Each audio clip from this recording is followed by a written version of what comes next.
علی بھائی اگلا سوال ہے، اہل تشیع کے ممبروں سے عموماً بڑے ذمہ دار علماء کی جانب سے بھی سیدنا عمر فاروق رضی اللہ عنہ کو نعوذ باللہ سیدہ فاطمہ سلام اللہ علیہا کے قاتل کے طور پر پیش کیا جاتا نعوذ ہے، باللہ من ذالک۔ اور اس سے بھی بڑھ کر خطرناک بات یہ ہے کہ سیم اسی طرح کی گفتگو آپ کے مرشد مولانا اسحاق فیصل آبادی صاحب نے بھی فرمائی ہے۔ علی بھائی اس حوالے سے آپ کا موقف کیا ہے؟ میں موقف تو اپنا بعد میں دیتا ہوں نا، پہلے تو یہ مولانا اسحاق صاحب کے اوپر جو اہل حدیث نے جھوٹ باندھا ہے نا، اللہ تعالیٰ ان کو ہدایت دے۔ ان لوگوں نے مولانا اسحاق صاحب کے ساتھ دو نمبری کی ہے، اور اس کے باوجود مولانا اسحاق صاحب نے اپنی زندگی میں ویڈیو ریکارڈ بھی کروا دی تھی، کلیریفیکیشن دی تھی کہ آپ نے میری ویڈیو آؤٹ آف کنٹیکسٹ پیش کی ہے۔ 40 اہل حدیث علماء نے مل کے ان کے اوپر گمراہی کا فتویٰ لگایا، حالانکہ مولانا اسحاق صاحب نے ریٹن میں ان کو دیا تھا کہ میری یہ بات یوں نہیں یوں تھی۔ وہ چونکہ اہل تشیع نے بھی آدھی ویڈیو کاٹ کے چڑھائی۔ سر آپ اپنے بابوں کی آدھی ویڈیو کاٹ کے چڑھائیں، میں کبھی بھی اس کے اوپر کلپ نہیں بناؤں گا جب تک میں پوری بات دیکھ نہ لوں۔ میرے سے ابھی تک زندگی میں ایک دفعہ غلطی ہوئی ہے، وہ چپل والے مسئلے میں نے وہ کلپ ڈیلیٹ کرا کے تو اپنی رجوع ریکارڈ کروائی ہے، وہ مجھے کسی نے بتایا تھا کلپ، اس سے نہ پہلے نہ بعد میں نے کبھی، جب تک میں خود پوری بات سن نہ لوں میں کسی کے بارے میں بات نہیں کرتا۔ آپ یوٹیوب پہ کلپ ہے، جا کے لکھیں ڈڈ حضرت عمر مرڈر فاطمہ، انگلش میں ٹائٹل ہے، لاکھوں لوگوں نے دیکھا ہے۔ مولانا اسحاق صاحب سے سامنے یعنی ان فون کال کے اوپر ان کا فتاویٰ آن لائن پہ ان سے کوشچن ہوا ہے کہ آپ نے جو ہے وہ ایک مجلس میں کہا کہ حضرت عمر جو ہے وہ قاتل ہیں، تو انہوں نے پہلے تو پھکی دی ہے کہ اگر میں ان کو قاتل سمجھتا ہوتا تو میں حضرت عمر ان کو کہتا اور رضی اللہ عنہ کہہ رہا ہوتا، جو میرے نبی کی بچی کا قاتل ہے۔ تم لوگوں کی عقل نہیں کام کرتی کہ اگر میں اس کو قاتل سمجھتا ہوتا تو میں اس کو رضی اللہ عنہ کہہ رہا ہوتا؟ Point to be noted. پھر انہوں نے کہا کہ بیسیکلی اس وقت یہ پرویز مشرف کا دور تھا جب وہ ناظم اور نائب ناظم ہوا کرتے تھے، تو وہاں پہ سنی شیعہ کنفلکٹ کو ختم کرنے کے لیے فیصل آباد سٹی میں ایک انہوں نے سیمینار کیا تھا، اس میں مولانا اسحاق صاحب کو بلایا، چونکہ مولانا اسحاق صاحب ہی تھے جو سنی شیعہ کے درمیان ایک کامن پرسنالٹی کے طور پہ ہیں جو اتحاد امت کی بات کر سکتے ہیں، باقی تو ہمیشہ وہ فرقہ وارانہ بات ہی کرتے ہیں، توڑنے کی وہ جوڑنے والی تھی، کرنے والے تھے۔ اس میں انہوں نے یہ بات کی تھی کہ جب شیعہ کو یہ بتایا گیا ہے شیعہ کے حوالے سے کہ حضرت عمر قاتل ہیں حضرت فاطمہ کے، نعوذ باللہ، تو انہوں نے گالیاں دینی ہے نا، انہوں نے یہ نہیں کہا تھا کہ میرا یہ عقیدہ ہے، اور ساتھ انہوں نے آگے جو بولا وہ انہوں نے کاٹ دیا۔ وہ ویڈیو وہ بھی لاکھوں لوگوں نے دیکھی ہے، پڑی ہوئی ہے، وہ آپ اوریجنل ویڈیو بھی دیکھ لیں بغیر کٹنگ کے۔ تو انہوں نے کہا سنیوں کو تو یہ بتایا گیا ہے کہ یہ دل و جان سے نبی کے جانثار تھے ابو بکر و عمر، تو انہوں نے تو شانہ ہی بیان کرنی ہے نا، تو یہ انہوں نے کاٹ دیا۔ تو انہوں نے تو یہ بات بھی کی تھی۔ پھر انہوں نے کلیئر کیا کہ میں حضرت عمر کو نعوذ باللہ سیدہ فاطمہ کا قاتل نہیں سمجھتا، نعوذ باللہ من ذالک، استغفر اللہ واتوب الیہ۔ انہوں نے کہا کہ یہ سنی اور شیعہ دونوں کو گمراہ کیا نا جس کتاب نے، سنیوں میں تو بہت کم لوگ ہیں، شیعہ میں زیادہ ہیں، چونکہ یہ سودا مصائب والا بکتا ہے۔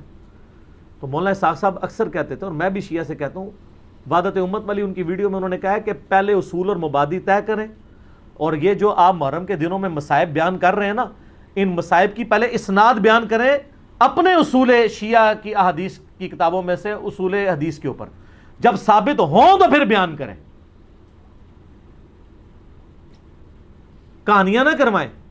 جیسے وہ اگلے دن میں نے وہ کتاب پڑھی ان کی صلح حسن کے اوپر آئی ہے، ظہور احمد فیضی صاحب کی، بڑی بڑی پھکی دی تھی انہوں نے، خود بریلویوں کو۔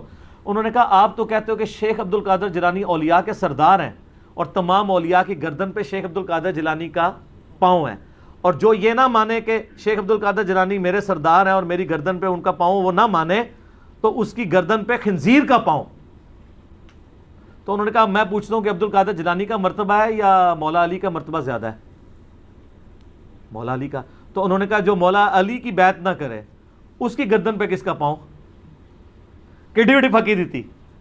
عبد القادر جیلانی نو جو نہ منے او دی گردن دے اوتے خنزیر دا پیر، تے جڑا مولا علی نو نہ منے ان کی خلافت سے بغاوت کرے اس کی گردن پہ کس کا پاؤں؟ خنزیر تو وڈی شے لبنی پینی ہے۔ یہ پھکی دی انہوں نے۔ تو یہ مجھے ایک ضمناً ایک مدنی لطیفہ یاد آ گیا تو میں نے بیان کر، یہ اوریجنل بات انہوں نے لکھی ہے بڑے دلائل کے ساتھ۔ اچھا، یہ جو سیدہ فاطمہ کے حوالے سے مولانا اسحاق صاحب نے کلیریفیکیشن باقاعدہ اس میں دی ہے کہ میں نہیں مانتا ہوں انہوں نے کہا مصائب جتنے بیان کرتے ہیں پہلے ان کی آپ سند ثابت کریں. اگر آپ اس کو ڈیپ ڈگ کریں گے دنیا کی جتنی کتابوں میں سیدنا عمر پہ یہ الزام لگایا گیا کہ وہ نعوذ باللہ حضرت فاطمہ کے قاتل ہیں، اس کی اصل ایک ہی سند ہے، ایک ہی کتاب ہے جس سے ساروں نے لی ہوئی ہے، اور وہ کتاب ہے سلیم بن قیس ہلالی کی. اردو میں ہم سلیم بولتے ہیں، یہ لفظ سلیم ہے عربی میں. یہ کہتے ہیں حضرت علی کے اصحاب میں سے تھا، تابعی تھا، ان کے ساتھیوں میں سے تھا.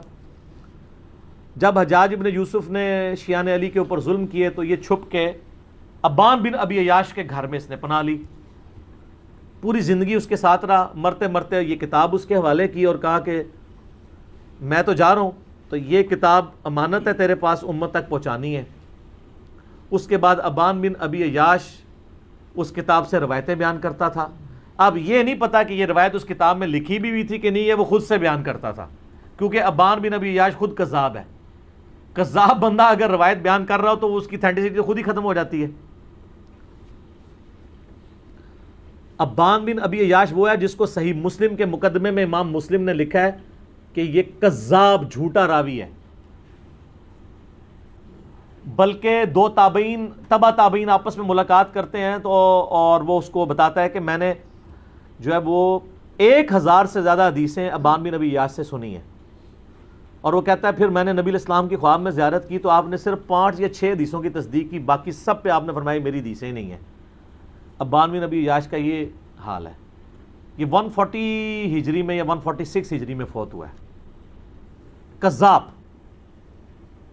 یہ اس نے واقعہ گھاڑ کے بیان کیا ہے. دنیا میں جہاں بھی آپ کو واقعہ ملے گا نا، ابان بن ابی عیاش کے والے سے ملے گا اور وہ کہے گا جی مجھے جو کتاب ملی تھی سلیم بن قیس ہلالی کی اس سے. اور یہ نہ سمجھیے گا یہ صرف سنی سے کہہ رہے ہیں کذاب ہے. علامہ خوئی جو ہیں اہل تشیع کے وہ بھی کذاب سمجھتے ہیں اسے. شیعہ کے نزدیک بھی جھوٹا راوی ہے، لیکن یہ سودا چونکہ وہ ذاکرین نے بیچنا تھا، اور مجھے دکھ ہے بعض علماء بھی یہ سودا بیچ رہے ہیں شیعہ کے. ان کو تو کم از کم شرم و حیا کرنی چاہیے کہ اس کی سند ثابت بھی ہے کہ نہیں. پہلے تو سند کے ساتھ واقعہ ثابت کریں، اگلی بات تو بعد میں ہوگی. جب ایک چیز ثابت ہی نہیں ہے اور آپ وہ سودا بیچ رہے ہیں اور اتنی بڑی بات کر رہے ہیں، بالکل جھوٹا واقعہ ہے یہ. کوئی سیدنا عمر قاتل فاطمہ نہیں ہے، ورنہ مولا علی پوری زندگی کبھی بھی کمپرومائز نہ کرتے. مولا علی کو یہ حدیث نہیں پتا تھی، بخاری و مسلم دونوں میں حدیث ہے، فاطمہ میرے جگر کا ٹکڑا ہے، جس نے فاطمہ کو تکلیف دی اس نے مجھے تکلیف دی، اور جس نے فاطمہ کو قتل کیا ہو مولا علی اس کے ساتھ ہوں، اور اپنی بچی کا رشتہ ام کلثوم کا اس کو دے دیں. اور یہ وہ چیز ہے جو شیعہ کی کتابوں میں موجود ہے. وہ تعویل کرتے ہیں کہ جی وہ زبردستی لیا تھا. انکاری کوئی نہیں ہے، ذاکرین انکاری ہو جائے، ذاکرین تو ہے ہی جاہل ہے نا، ان کے پاس تو علم ہے ہی نہیں ہے. حضرت عمر چاہتے تھے میری اہل بیت کے ساتھ نسبت کام آئے مجھے قیامت الدین، تو حضرت علی سے ان کی بچی کا رشتہ مانگا. تو اس طرح ہوتا. پھر حضرت علی رضی اللہ تعالیٰ عنہ چیف جسٹس کا عہدہ قبول کرتے حضرت عمر کے دور کے اندر کہ تو میری بیوی کا قاتل ہے تو ہاں میں تیرا عہدہ قبول کرتا ہوں. اور ناج البلاغہ سے میں نے خطبہ بتایا، جنگ قادسیہ میں جانے سے روکا ہی مولا علی نے کہ عمر اگر تو مارا گیا تو پیچھے ہمارا ستیہ ناس ہو جائے گا. ان کی جان کو قیمتی سمجھتے ہوتے، اپنے بیوی کی قاتل، اور بیوی نہیں صرف جنتی عورتوں کی سردار. بخاری مسلم میں حدیث ہے میری بیٹی فاطمہ جنتی عورتوں کی سردار ہے، اور ترمذی میں آگے الفاظ ہیں حسن و حسین جنتی نوجوانوں کے سردار ہیں. تو ہم تو مولا علی کے ساتھ کھڑے ہیں بھی علیہ السلام. وہ شیخین کے ساتھ رہے، خلفائے ثلاثہ کے ساتھ رہے. میرا یوٹیوب پہ کلپ ہے خلفائے ثلاثہ کی شان مولا علی کی زبانی ناج البلاغہ سے، سنی کتابوں سے نہیں، شیعہ کی ناج البلاغہ سے. لاکھوں لوگوں نے دیکھا ہے، ایچ ڈی کیمرے میں نے سارے خطبات دکھائے ہیں. یہ بالکل جھوٹ ہے کہ وہ نعوذ باللہ سیدہ فاطمہ کے قاتل تھے، اور کہتے ہیں دروازہ پھینک دیا. اللہ کے بندو دروازے تو اس ٹائم ویسے ہی کوئی نہیں تھے. ہاں میں قرآن سے ثابت کرتا ہوں. قرآن میں آیا جب کسی کے گھر جاؤ تو اجازت لو. اعلیٰ ہونا چاہیے تھا دروازہ کھٹکھٹاؤ، کیونکہ اگلے زمانوں میں ابھی بھی گاؤں ایریا میں آپ چلے جائیں تو صرف پردے لٹکے ہوتے ہیں، باہر سے صرف آواز لگاتے ہیں میں اندر آ سکتا ہوں، عورتیں پردہ کر لیں چلے جاتے. اسی لیے تو مسلم شریف میں حدیث آتی ہے نا کہ نبی علیہ السلام کی چارپائی کے نیچے وہ ایک کتے کا پلہ چلا گیا تھا تو حضرت جبرائیل اندر ہی نہیں آئے تھے. اوریجنل سگے مدینہ اصلی مدینے دا کتا ٹر گیا سی تے جبرائیل نہیں سنائے. پھر اس کو نکالا تو پھر وہ جبرائیل علیہ السلام آئے, ان کا ہم کتے والے گھر میں نہیں جا سکتے. سگے مدینہ والا بھی میرا کلپ دیکھ لیں. تو وہ سگے مدینہ کیسے پہنچ گیا اندر؟ صرف پردہ ہوتا تھا. آج بھی آپ اپنا دروازہ ختم کریں, پردہ لگائیں, بلیاں, کتے, یہ سارا کچھ آنا شروع ہو جائیں گے گھر, کیونکہ وہ کچن کے اندر پہنچیں گے. چوہے چونکہ ان کو وہ چھوٹی سی جگہ سے بھی نکل جاتے ہیں, اس لیے ان کو اجازت لینے کی ضرورت نہیں پڑتی. چوہے تو ماشاءاللہ آپ کے گھروں میں ہوں گے, یہ آپ کو پتہ ہی ہوگا, بھگترے ہوتے ہیں سارے. چوہے تو پینٹاگون کے اندر اتنے ہیں, آپ پتہ ہے, ان کو بھی آئے دن وہ سیلنگ اتار کے تو سپرے کرنے پڑتے ہیں. چوہے تو سر امریکہ میں نہیں جیت سکتا, ایڈی اوڈی شے ہے چوہا. تو دروازہ کو نہیں گرایا, وہ پردے ہی ہوتے تھے, دروازہ وغیرہ کو نہیں گرایا. یہ بالکل جعلی بات ہے, جھوٹی بات ہے, اور یہ فٹنگ نہیں بیٹھتی ہے. باقی ایک اس میں عرض کر دوں خطرناک بات. المصنف ابن ابی شیبہ میں ایک روایت ہے کہ حضرت علی کے گھر میں خلافت کے حوالے سے مشورے چل رہے تھے, اگرچہ حضرت ابوبکر صدیق کو وہ ایک حادثاتی طور پہ سقیفہ بنی ساعدہ میں خلیفہ چن لیا گیا. تو اس روایت میں آتا ہے کہ حضرت عمر آئے اور سیدہ فاطمہ کے گھر کے باہر کھڑے ہو کے انہوں نے کہا, اے فاطمہ آپ رسول اللہ کی بیٹی ہیں اور ہمیں دنیا میں رسول اللہ کے بعد سب سے بڑھ کر عزیز ہیں, لیکن مجھے پتہ چلا ہے کہ یہ زبیر اور علی اور انصار مدینہ آپ کے گھر میں مشورے کرتے ہیں آ کے خلافت کے حوالے سے, جبکہ آپ کو پتہ ہے کہ حضرت ابوبکر کو خلیفہ چن لیا گیا ہے. آپ لوگوں نے بیعت نہیں کی ہے, وہ آپ کا اپنا حق ہے, لیکن اس کی وجہ سے مسلمانوں کی اگر آپ جمعیت کو توڑیں گے تو میں آپ کو وارن کرنے آیا ہوں کہ آئندہ مجھے اگر ایسی اطلاع ملی تو میں آپ کے گھر کو آگ لگا دوں گا. یہ روایت ہے المصنف ابن ابی شیبہ میں. اس سے بڑی بدبختی یہ ہے کہ بعض سنی علماء اس حدیث کو صحیح بھی سمجھتے ہیں. ہمارے جہلم شہر میں نا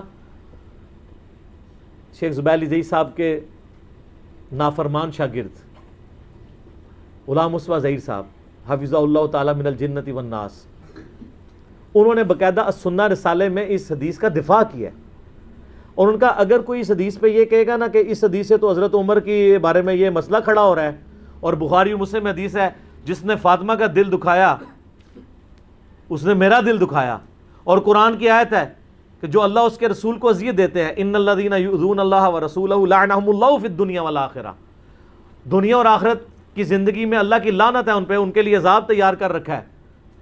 تو وہ کہتے ہیں میں ان کو یہ جواب دوں گا کہ اس سے تو حضرت فاطمہ کی فضیلت ثابت ہو رہی ہے کہ دیکھیں اس میں حضرت عمر کہتے ہیں کہ آپ ہمیں رسول اللہ کے بعد سب سے بڑھ کر عزیز ہیں. تو حضرت فاطمہ کتنی محبت کرتے تھے حضرت فاطمہ کے ساتھ حضرت عمر. ان کو وہ پہلا حصہ نظر آیا, اگلا نظر ہی نہیں آیا, کہ انہوں نے کہا میں آگ لا دیں گا تیرے. نعوذ باللہ من ذالک, یہ کسی کی جرت نہیں ایسی بات کر جائے. تو میں نے اس کے خلاف آواز بلند کی کہ میں اس روایت کو صحیح نہیں مانتا. اور وہ کیسے؟ مولانا اسحاق صاحب ان دنوں زندہ تھے, میں نے ان سے یہ چیز خود ڈسکس کی تھی. ان کا بیٹا یہ روایتی جعلی ہے. میں نے کہا کیوں؟ وہ کہنے لگے اس میں جو راوی ہے نا حضرت عمر کا غلام زید بن اسلم, اور اسلم جو ہے وہ حضرت عمر کا غلام تھا. حضرت عمر کا غلام اسلم اس وقت حضرت عمر کی غلامی میں نہیں آیا تھا جس زمانے کا یہ واقعہ رپورٹ کر رہا ہے. وہ تو حضرت عمر کے دور خلافت میں ان کے پاس آیا, اور یہ واقعہ تو حضرت بکر کا ہے. تو یہ اس نے سند بیان نہیں کی ہے. پھر میں نے شیخ زبیر علی زئی صاحب سے بھی ڈسکس کیا. انہوں نے کہا یار میں اس حدیث کو پہلے تو صحیح سمجھتا تھا, لیکن مجھے فیصل آباد سے بابا جی نے کال کی. کون؟ مولانا اسحاق صاحب. مولانا اسحاق صاحب جو ہے شیخ زبیر علی زئی صاحب کے بھی استاد ہیں ان معنوں میں. تو مجھے انہوں نے کہا شیخ صاحب بات یہ ہے کہ یہ روایت کو اگر آپ صحیح مانیں گے تو حضرت عمر کو کیسے بچائیں گے؟ یہ تو سند ہی پوری نہیں ہے اس کی, کیونکہ جو راوی بیان کر رہا ہے اس نے وہ زمانہ نہیں پایا. اگر وہ صحابی ہوتا تو ہم اس کی روایت قبول کر لیتے کہ کسی اور صحابی سے سنا ہوگا. تابعی کی روایت چھوٹی بھی نہیں قبول ہوتی. تو حضرت عمر کے بارے میں جو روایت ہے اس کو پھر شیخ زبیر صاحب کہتے ہیں کہ میں بھی اب اس کو صحیح نہیں مانتا. مولانا اسحاق صاحب کا موقف مضبوط ہے, لیکن جو ان کا شاگرد ہے زبیر علی زئی صاحب کا غلام مصطفیٰ ظہیر صاحب, تو ان کو میں نے جب کہا میں نہیں اس کو مانتا, تو انہوں نے آگے سے دیکھیں کیا دھمکی لگائی. وہ کہتے ہیں کہ جی تم یہ کہو کہ اگر یہ روایت صحیح ہو تو تمہاری بیوی کو ایک مجلس میں 3 طلاقیں، کیونکہ غلام مصطفیٰ ظہیر صاحب کے نزدیک بھی ایک مجلس میں 3 طلاقیں اسٹیبلش ہو جاتی ہیں تینوں، اور رجوع نہیں ہو سکتا، اور زبیر علی زئی صاحب کے نزدیک بھی اور میرے نزدیک بھی. تو یہ ان کا تقیہ کلام ہے کہ چلو اس کی بیوی فارغ کرو.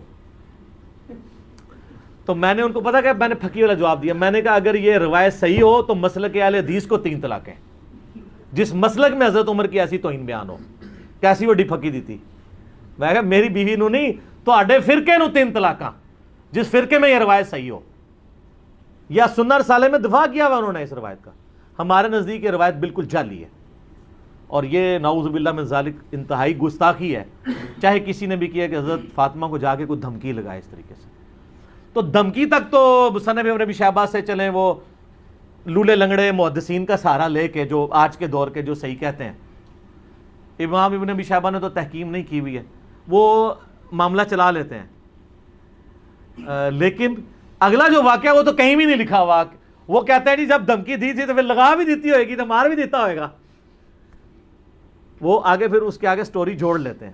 میں نے بتایا نا ہمارے ملک میں اگر کسی کی فضیلت میں 10 ہے نا تو ایک بندہ آ کے 10 اور لگاتا ہے، دوسرا 10 اور، وہ لاکھ تک پہنچا دیتا ہے. تو وہ غلوب ہوتا چلا جاتا ہے. تو یہ روایت جو ہے نا جی بالکل اصول محدثین کے اوپر باطل ہے، اور ہم اس روایت کو نہیں مانتے. باقی رہ گیا باغ فدق والا مسئلہ، اس کے اوپر بھی میں نے مختصر گفتگو کی تھی کہ یہ مینیجریل ایشو تھا. اس کو اگر آپ اس حوالے سے ویسے لیں گے تو میرے بھائی پھر مسئلہ جو ہے وہ ابو بکر عمر کا نہیں ہے، مسئلہ پھر مولا علی کا بھی بن جائے گا، چاہے وہ امت کے مفاد میں بھی ہو. لیکن مسئلہ بہت بڑا ہے نا، کیونکہ آپ علیہ السلام فرما رہے ہیں جس نے فاطمہ کو تکلیف دی اس نے مجھے تکلیف دی. رسول اللہ کو تکلیف دینے کا معاملہ کہاں تک جاتا ہے؟ چلے الٹیمیٹلی آپ کی بات مان لی کہ انہوں نے امت کے مفاد میں کیا، تو آپ کو امت کا مفاد عزیز نہیں ہے کہ آپ بکواس کرنے بند کر دیں، قیامت کے دن کے لیے چھوڑ دیں. جب مولا علی خاموش ہو گئے اس مسئلے میں تو آپ کیوں اپنی زبانوں سے اس طرح کی باتیں کرتے ہیں؟ اور یہ بات یاد رکھیے گا کہ یہ بات ٹھیک ہے کہ حضرت ابوبکر کی جو خلافت ہے نا جس طریقے سے قائم ہوئی ہے نا وہ کیٹاسٹرافک کنڈیشن میں ہوئی ہے. اور میں اپنی طرف سے بات نہیں کر رہا، میں نے یہ کربلا والے ریسرچ پیپر میں یہ ساری حدیثیں ڈالی ہیں. یہ میں ذرا اس کا تعارف بھی کرا دوں میرے بھائیو. یہ میں نے ایک ریسرچ پیپر لکھا ہے، واقعہ کربلا کا حقیقی پس منظر 72 صحیح الاسناد احادیث کی روشنی میں. 72 کا ٹائٹل تو شہدائے کربلا کی نسبت سے ہے، احادیث اس میں 200 سے زیادہ ہیں، جس میں میں خلفائے راشدین سے شروع ہوں، سیدنا عمر کی شہادت سے شہادت حسین تک. حقیقی خلفائے راشدین کون ہیں؟ شہادت عثمان کے اصلی اسباب، جنگ جمل، صفین، نہروان، حضرت معاویہ کا دور ملوکیت، صلح حسن، اس کے بعد یزید کی ولی عہدی، اور الٹیمیٹلی حضرت حسین ابن علی کی مظلومانہ شہادت رضی اللہ عنہما وعلیہم السلام. اس کی سافٹ کاپی آپ ہماری ویب سائٹ ahlsunnatpak.com سے فری ڈاؤن لوڈ کریں. 5B ریسرچ پیپر ہے، ہارڈ کاپی فری، اور اس کے ساتھ باقی ریسرچ پیپرز ہیں ٹوٹل 9. 3 اذکار کارڈ ہیں، وہ آپ منگوا سکتے ہیں. صبح 9 سے مغرب تک ہماری اکیڈمی کا نمبر کھلا ہوتا ہے، +92 کے کوڈ کے ساتھ 3215900162، اور پاکستان سے کریں گے تو 032159000162. کال کریں، اپنا ایڈریس ٹیکسٹ میسج کریں، فری کاپی آپ کے گھر آ جائے گی. ایک کاپی تو ہم سب کو فری دیتے ہیں. تو اس میں نے یہ ساری حدیث بیان کی ہیں. اس میں حضرت عمر کا فتویٰ ہے، انٹرنیشنل نمبر کے مطابق صحیح بخاری میں ہے 6830. یہ بڑی ڈیٹیلڈ حدیث ہے بالکل. صحیح بخاری میں آتا ہے، عبداللہ ابن عباس کہتے ہیں کہ میں منا میں تھا، عبد الرحمن بن عوف اور امیر المومنین عمر ابن خطاب بیٹھے تھے، حضرت عمر کا دور تھا. تو کسی نے آ کے شکایت کی کہ لوگ تو بار چیما گوئے کر رہے ہیں کہ جب عمر مر جائے گا تو ہم فلاں شخص کو اپنا خلیفہ چن لیں گے. تو حضرت عمر کو غصہ آیا، انہوں نے کہا کہ ان کی جرت کہ مومنین کے مشورے کے بغیر خلیفہ چن لیں گے، مسلمانوں کے مشورے کے بغیر، میں یہیں پہ خطبہ دوں گا. تو عبد الرحمن بن عوف نے کہا امیر المومنین یہاں پہ تو ہر طرح کے لوگ آئے اور ابھی یہ بات پھیلی بھی نہیں، آپ واپس جا کے مدینہ شریف میں خطبہ دیجیے گا سینئر صاحب کو. اور اس پہ میں اکثر کہتا ہوں کہ اگر یہ یوٹیوب پہ بات آئی ہوتی نا، حضرت عمر کا یوٹیوب پہ کلپ چڑھتا، ظاہر ہے سپر پاور چیلنج ہو رہی تھی. آپ دیکھتے ہیں ذرا سا مسئلہ ہوتا ہے، ٹرمپ کا ٹویٹ آ جاتا ہے، وہ پھر پینٹاگون میں بیٹھ کے بات نہیں کرتا، وہ ٹویٹ کرتا ہے کہ سارے کان کھول کے سن لو. تو حضرت عمر واپس آئے، بخاری کے الفاظ ہیں، انہوں نے مدینہ شریف میں خطبہ دیا. ابن عباس کہتے ہیں کہ میں اس خطبے میں ایسا تھا کہ میرا گھٹنا حضرت عمر کے ممبر کے ساتھ جوڑا ہوا تھا. تو انہوں نے کہا یہ جو لوگ اس طرح کی باتیں کر رہے ہیں اور پلی یہ لے رہے ہیں کہ حضرت ابو بکر کو بھی تو بغیر مشورے کے چن لیا گیا تھا. تو انہوں نے کہا ہاں ایسا ضرور ہوا تھا، لیکن حضرت ابو بکر کی خلافت کو کوئی مستقبل کے لیے دلیل نہ مانے. یعنی حضرت عمر خود بھی مانتے تھے کہ وہ اس طریقے سے نہیں چنا جانا چاہیے تھا. اور پھر تم میں سے کون ابو بکر جیسا ہو سکتا تھا؟ اس وقت حالات ایسے بنے کہ ہمیں مجبوراً ایسا کیا گیا. حضرت عمر کو حضرت ابو بکر نے نامزد کیا، لیکن وہ کئی ہفتے مشورے چلے ہیں. اس کے بعد تو حضرت عمر نے تو 6 رکنی کمیٹی بنائی ہے. پہلے بھی مشورے سے ہوا ہے، دھونس کے ساتھ نہیں ہوا. تو حضرت عمر نے کہا کہ اگر کسی نے یہ کام کیا اور کسی کو اس طرح کا خلیفہ چنا تو اس کا انجام قتل و غارت ہوگا. یعنی وہ خلافت اسٹیبلش ہی نہیں ہوگی. ہم یزید کی خلافت کو اسٹیبلش ہی نہیں مانتے. ہمیں کیوں آپ کہتے ہیں حضرت حسین نے خروج کیوں کیا؟ ہم اسے قیام مانتے ہیں، اس لیے کہ اس کو خلافت کو اسٹیبلش ہی نہیں مانتے. ایک عورت ایک خامد کے عقد میں نہیں آئی ہے تو وہ خامد نکاح سے پہلے اپنی بیوی کو خامد کے فضائل سنا سکتا ہے؟ جب بنے گی پھر دیکھی جائیں. ایک خلیفہ کی خلافت اسٹیبلش ہی نہیں ہوئی ہے، دھونس اور بدماشی کے ساتھ ہوئی ہے. اس میں نے درجنوں حدیث بخاری مسلم سے کوٹ کی ہیں. تلوار کے زور کے اوپر بیعت لی گئی ہے، وہ تو اسٹیبلش ہی نہیں ہوئی ہے. وہ سقیفہ بنی ساعدہ کی حدیث بھی بخاری مسلم میں ہے، جس کی طرف حضرت عمر نے اشارہ کیا. بڑی لمبی حدیث ہے. یعنی سیدنا ابوبکر عمر بیٹھے ہوئے تھے، نبی علیہ السلام کی یعنی میت، تو لوگ سب رو رہے تھے. تو ایک بندہ آگے بتاتا ہے کہ جی وہاں تو سقیفہ بنی ساعدہ کے اندر تو سعد ابن عبادہ کو لوگ خلیفہ بنانے لگے انصار میں سے. حالانکہ انہوں نے کہا کہ یار یہ کوئی موقع ہے ہم ایسا کریں. انہوں نے کہا پھر بعد میں پچھتاؤ گے، اگر بیعت ہوگی تو لڑائی شروع ہو جائے گی. تو مجبوراً یہ میت سے اٹھ کے گئے اور یہ کہتے ہیں جنازہ نہیں پڑھے. جنازے پڑھے ہیں یار، جنازہ تو 3 دن تک ہوتا رہا. خلافت تو پہلے دن اسٹیبلش ہو گئی تھی. ایویں جھوٹ بولتے ہیں. لاکھوں لوگوں نے جنازہ پڑھا ہے نبی علیہ السلام کا. سوموار کی صبح وفات ہوئی ہے، بخاری مسلم میں آتا ہے. سوموار پورا دن، سوموار کے بعد پوری رات، پھر منگل پورا دن، منگل کی رات، بدھ پورا دن، بدھ کی رات کو دفن کیا گیا. وفات النبی کے اوپر لاکھوں لوگوں نے میری ویڈیو دیکھی. آپ وفات النبی اور نبی علیہ السلام صلی اللہ علیہ وسلم کا نام لکھ کے میرا نام لکھیں تو وہ کھل جائے گا. اچھا، وہاں پہ سعد ابن عبادہ کی لوگ بیعت کرنا چاہ رہے تھے. اب ظاہر ہے بخاری مسلم کی حدیث ہے خلافت صرف قریش میں رہے گی. حضرت عمر نے کہا کہ میں نے ارادہ کیا کہ میں یہاں پہ خطبہ دوں، اور میں دماغ میں پورا مضمون میں نے بنایا ہوا تھا. تو جب میں بولنے لگا حضرت ابوبکر نے مجھے چپ کرا دیا، کیونکہ حضرت ابوبکر کو پتہ تھا کہ حضرت عمر جذباتی ہیں، مسئلے کو مس ہینڈل کر دیں گے. ان کا تم چپ کر جاؤ. پھر حضرت ابوبکر نے بڑے پازیٹیو انداز میں انہوں نے کہا انصار مدینہ تم نے تو رسول اللہ کو یہاں پہ دعوت دی اور تمہاری مدد سے یہ سب کچھ ہے، یہ تمہاری برکات ہیں. تم ہمارے وزیر کے طور پہ رہو گے جیسا کہ نبی علیہ السلام کے وزیر کے طور پہ تھے. اور نبی علیہ السلام قریش میں سے ہیں اور عرب کا ماحول قبائلی ہے. اگر قریش میں سے خلیفہ نہ چنا گیا تو باقی قبائل اس کو خلیفہ ہی نہیں مانیں گے. اور نبی علیہ السلام نے فرمایا بھی تھا کہ خلافت قریش میں رہے گی. تو پھر انصار میں سے خود لوگ کھڑے، انہوں نے کہا واقعی رسول اللہ قریش میں سے تھے، لہذا قریش میں سے کسی کو خلیفہ ہونا چاہیے. پھر حضرت ابوبکر نے کہا یہ کھڑے ہیں امین الامت ابو عبیدہ ابن جرح اور حضرت عمر، ان دونوں میں سے کسی کو اپنا خلیفہ چن لو. تو دونوں نے کہا معاذ اللہ کہ ہم ابو بکر کی موجودگی میں. حضرت عمر کے تو الفاظ ہیں میرے تلوار سے 2 ٹکڑے کر دیے جاتے تو یہ مجھے گوارا تھا، مجھے یہ گوارا نہیں تھا کسی ایسی مجلس میں جہاں ابو بکر موجود ہوں، لوگ میری بیعت کریں. تو فوراً ابو بکر کا ہاتھ پکڑا اور کہا کہ آپ کو اللہ کے نبی نے اپنے مصلی پہ کھڑا کیا، آپ یار غار ہیں، آپ کی موجودگی میں ہم یہ کام نہیں کریں گے. بار سعد ابن عبادہ نے پھر بھی بیعت نہیں کی، ان کے ساتھیوں نے کر لی. تو یعنی خزرج نے، اوس کے سردار تھے سعد ابن معاذ، وہ تو خندق میں شہید ہو گئے تھے، یہ خزرج کے سردار تھے. بعد میں حضرت عمر کی بھی بیعت انہوں نے کی لیکن کسی نے ان کو قتل نہیں کروایا. یہ تو بعد میں دھونس زبردستیاں شروع ہو گئیں. تو ملوکیت کے اندر حضرت علی نے بھی نہیں کیا تھا خوارج کو. جب وہ حضرت علی کے فوجیوں کو قتل کرنا شروع ہوئے تو ایز اے لاسٹ ریزارٹ جن لوگوں نے جتھا بنایا، چاہے خوارج ہوں چاہے جمل ہو صفین، وہ جتھا بنانے کے اوپر ہوا تھا ریٹ آف دی گورنمنٹ کو چیلنج کرنے پہ. اب بخاری مسلم کے آگے الفاظ ہیں کہ جب یہ بیعت ہو گئی تو پھر 6 مہینے تک حضرت علی نے بیعت نہیں کی. حضرت علی کے دل میں یہ دکھ تھا کہ انہوں نے مجھے کیوں نہیں مشورے میں شامل کیا، ہم اہل بیعت ہیں. ان 6 مہینوں میں حضرت فاطمہ بھی بیمار ہوئیں، فوت ہو گئیں۔ حضرت فاطمہ کی شہادت کے بعد، جس کو شیعہ شہادت کہتے ہیں، ہم اسے وفات کہتے ہیں، لیکن ہم ان کو شہادت بھی سمجھتے ہیں، کیونکہ مسلم میں حدیث ہے اگر کسی کے دل میں شہادت کی تمنا ہو، اس سے اپنے بسترے پہ بھی موت آئے، وہ شہید ہی ہے۔ ان معنوں میں شہادت کہہ رہا ہوں، ویسے نیچرل ڈیتھ ہوئی ان کی۔ سیدنا علی نے پیغام بھیجا حضرت ابوبکر کی طرف۔ اس حدیث میں آتا ہے بخاری مسلم کی کہ لوگ جب تک فاطمہ زندہ رہیں تو حضرت علی کے ساتھ پھر بھی کچھ تعلق تھا، بعد میں لوگوں نے آنکھیں ماتھے پہ رکھنا شروع کر دیں۔ حضرت علی نے حضرت ابوبکر کو پیغام بھیجا کہ میرے گھر آئیں۔ آپ نوٹ کریں کہ امت کے امام ہیں اس وقت حضرت ابوبکر، خلیفۃ المسلمین ہیں، اور ایک عام شخص کہہ رہا ہے کہ مجھے آگے گھر ملے۔ وہ عام بندہ نہیں تھا، حضرت ابوبکر کو بھی پتا تھا یہ خلیفت نبی صلی اللہ علیہ وآلہ وسلم کے قریبی اہل بیت ہیں، اور میں خلیفت اور رسول ہوں، اس کا یہ مطلب نہیں ہے کہ میں اہل بیت سے اوپر ہو گیا ہوں۔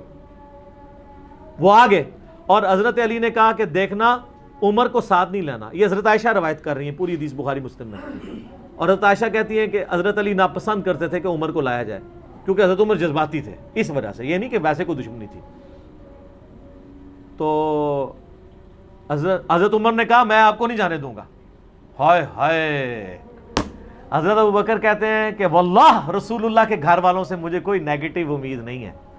ظاہر ہے اس زمانے میں آپ بلا کے کسی کو قتل کر دیں تو ختم۔ آج والا صاحب تو نہیں تھا کہ ایک وزیر اعظم ماریں گے تو اسی پارٹی کا دوسرا وزیر اعظم بن جائے گا، وہاں تو خلیفہ کا مطلب خلیفہ تھا۔ آپ صلی اللہ علیہ وآلہ وسلم کے اہل بیت کے ناطے حضرت ابوبکر نے پروٹوکول دیا، اور حضرت ابوبکر صدیق رضی اللہ تعالیٰ عنہ خود مولا علی کے پاس آئے ان کے گھر میں۔ آپ اندازہ کریں، ٹھیک ہے۔ اور حضرت ابوبکر کی حدیث بھی ہے صحیح بخاری کے اندر کہ محمد صلی اللہ علیہ وآلہ وسلم کے قرب کو ان کے اہل بیت کے قرب میں تلاش کرو، اور اس حدیث کو امام بخاری حضرت حسن و حسین کے چیپٹر میں لے کے آئے ہیں، امہات المومنین کے چیپٹر میں نہیں لائے۔ پوائنٹ ٹو بی نوٹڈ، حالانکہ وہ بھی اہل بیت ہے، لیکن انہوں نے اہل بیت سے مراد حسن و حسین کو لیا۔ تو حضرت ابوبکر کے دل میں تو پھر قدر تھی نا اہل بیت کی۔ جب پہنچے تو پھر سیدنا علی رضی اللہ تعالیٰ عنہ نے کہا کہ اے ابوبکر، اللہ نے جو آپ کو ہم پہ فضیلت دی اس امر خلافت میں، ہمیں آپ سے کوئی حسد نہیں، لیکن اہل بیت رسول کے ناطے صلی اللہ علیہ وآلہ وسلم کیا ہمارا یہ حق نہیں تھا کہ آپ ہمیں اس مشورے میں شامل کرتے ہیں؟ بس اتنی بات کی تو حضرت ابوبکر نے رونا شروع کر دیا۔ کیا مطلب؟ مان لیا کہ مسئلہ مس ہینڈل ہوا ہے، اگرچہ بد نیتی سے نہیں ہوا، وہ خزرج کی وجہ سے مس ہینڈل ہوا سقیفہ بنی ساعدہ میں۔ وہ جب رونا شروع کیا تو حضرت علی نے کہا بس۔ پھر حضرت بکر نے کہا اللہ کی قسم مجھے رسول اللہ کے گھر والے اپنوں سے بڑھ کے عزیز ہیں۔ واہ، حضرت علی کی بھی آگے دیکھیں للہیت۔ حضرت علی اس وقت بھی کہہ سکتے ابوبکر میں بیعت کرتا ہوں، جاؤ باہر جا کے اناؤنسمنٹ کر دو، نہیں، جو اوپن فتنہ تھا اس کو اوپنلی دبایا اور کہا کہ میں ظہر کے بعد اعلانیہ پبلکلی مسجد نبوی میں آپ کی بیعت کروں گا تاکہ کسی کو وہم باقی نہ رہے۔ بخاری مسلم کے الفاظ ہیں، ظہر کی نماز کے بعد حضرت ابوبکر ممبر پہ چڑھے، خطبہ دیا اور حضرت علی کی بیعت میں ڈیلے کی وجہ بیان کی، اور اس کے بعد حضرت علی ممبر پہ چڑھے اور انہوں نے حضرت ابوبکر کے فضائل بیان کیے۔ حضرت ابوبکر نے حضرت علی کے فضائل بیان کیے اور حضرت علی نے حضرت ابوبکر کے، اور پھر کہا کہ میں بیعت کرتا ہوں۔ اور اس حدیث کی کنکلوژن ان الفاظ پہ ہوتی ہے کہ پھر سارے مسلمان حضرت علی سے خوش ہو گئے، ٹھیک ہے۔ لیکن ان 6 مہینوں میں کسی نے تلوار کی دھونس پہ حضرت علی سے بیعت نہیں لی ہے، اس لیے کہ انہوں نے پارٹی جتھا نہیں بنایا۔ لیکن آپ ملوکیت کے دور میں آ جائیں، یزید کے ابا جی نے اپنی زندگی میں زبردستی بیعت لی اپنے بچے کے لیے، حالانکہ خود زندہ ہے۔ ایک بار میں 2 خلیفوں کی بیعت ہو بھی نہیں سکتی کہ میں جب مروں گا تو یہ ہوگا۔ صلح حسن سائڈ پہ رہ گئی جس میں یہ طے تھا کہ امت کو شورا پہ چھوڑو گے، تو یہ فرق ہے۔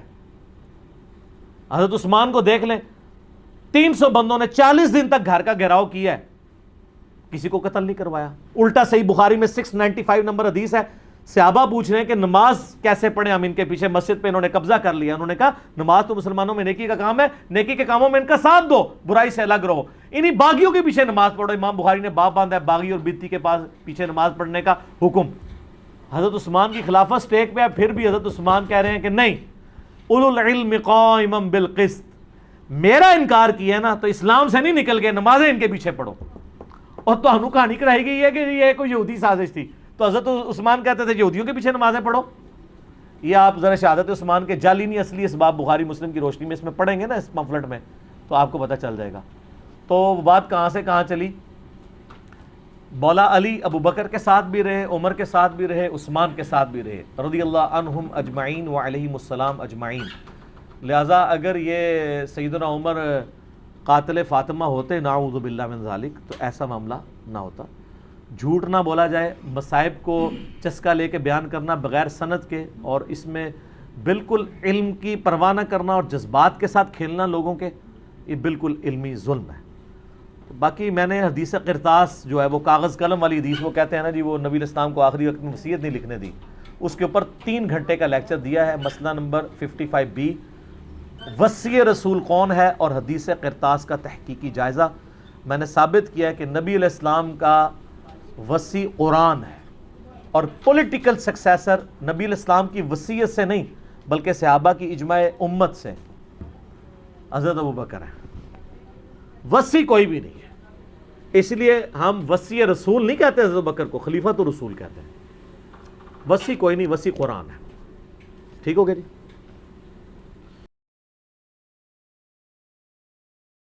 میری بات بن گئی ہے، تیری بات کرتے کرتے میری بات بن گئی ہے، تیری بات کرتے کرتے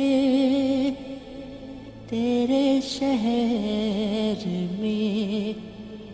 میں آؤں، تیرے شہر میں آؤں، تیری نعت پڑھتے پڑھتے میری بات بن گئی ہے، تیرے عشق کی بدولت مجھے زندگی ملی ہے، مجھے زندگی ملی ہے، مجھے موت آقا آئے، مجھے موت آقا آئے، تیرا ذکر کرتے کرتے